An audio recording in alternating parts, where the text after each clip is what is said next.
Haleluya, haleluya, haleluya. Salam saudaraku, Mazmur 119 ayat 105. Firman Bapa pelita bagi kakiku, terang bagi setiap jalan-jalanku.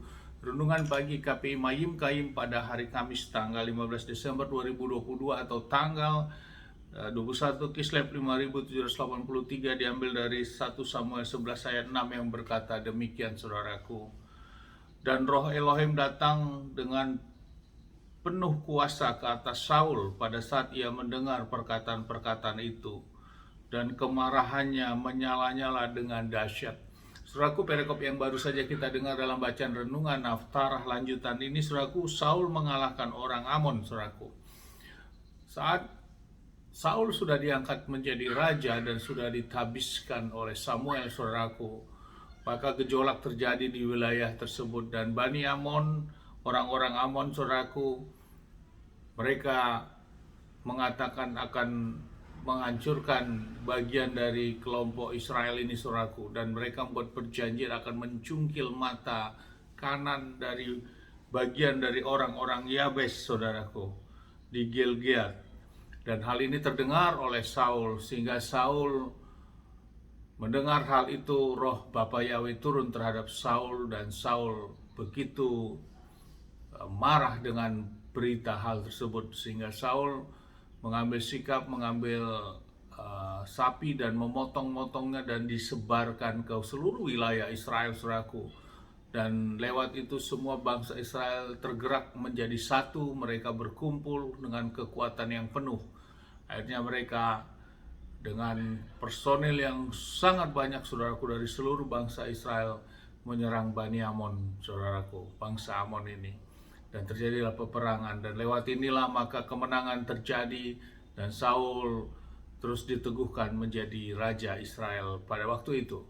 Saudaraku, yang menjadi renungan bagi kita, ada firman berkata, saat roh Bapa Yahweh ada pada Saul dan kemarahan hebat. Ternyata, saudaraku, bahwa kitab suci mencatat hal ini.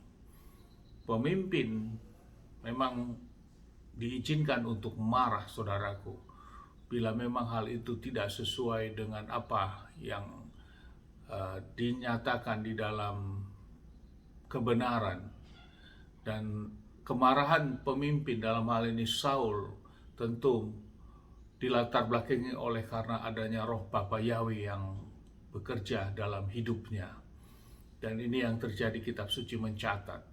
Saudaraku, tentu di zaman sekarang memang kemarahan itu bukan menjadi suatu tanda bahwa orang tersebut memiliki kuasa terhadap roh Bapa Yahweh, saudaraku. Namun itulah perbedaannya, saudaraku, di era setiap fase-fase memang roh Bapa Yahweh bekerja berbeda, saudaraku.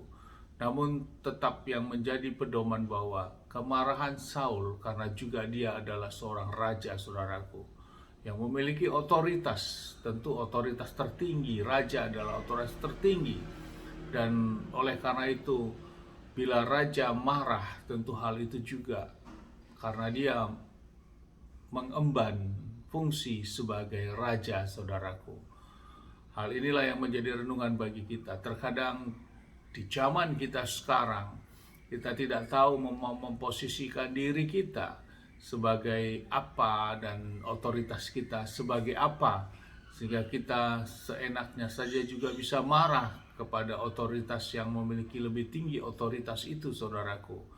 Hal inilah yang belum memahami tentang makna arti otoritas di dalam roh, dalam suatu sikap hati untuk memahami suatu tatanan otoritas di dalam kehidupan yang sudah ditetapkan oleh kehidupan di dimensi roh ini, saudaraku. Mari, saudaraku, bahwa sesungguhnya otoritas tertinggi tetap datangnya dari Bapa Yahweh di dalam Adonai Yeshua HaMashiach, dan kemudian otoritas itu dilimpahkan kepada orang-orang yang Bapa Yesus sudah pilih, saudaraku. Dan orang-orang yang dipilih inilah yang saat ini memegang fungsi terhadap otoritas itu. Dan lewat orang-orang yang dipilih inilah maka akan turun terus ke bawah sampai kepada seluruh yang mengikuti terhadap kehidupan beragama tersebut. Kita harus memahami ini, saudaraku, sehingga kita dalam menjalani kehidupan ini kita juga tidak semena-mena dalam hal menjalani kehidupan. Sehingga arti marah memiliki makna dalam konteks posisinya juga, saudaraku. Dalam konteks siapa yang harus dimarahi dan kepada siapa. Saul marah karena dia marah terhadap perlakuan orang Amori tersebut. Walaupun roh Bapa Yahweh sudah hinggap kepadanya. Artinya roh Bapa Yahweh pada waktu itu bukan berarti ada roh Bapa Yahweh maka tidak bisa marah, saudaraku. Sesungguhnya juga tidak.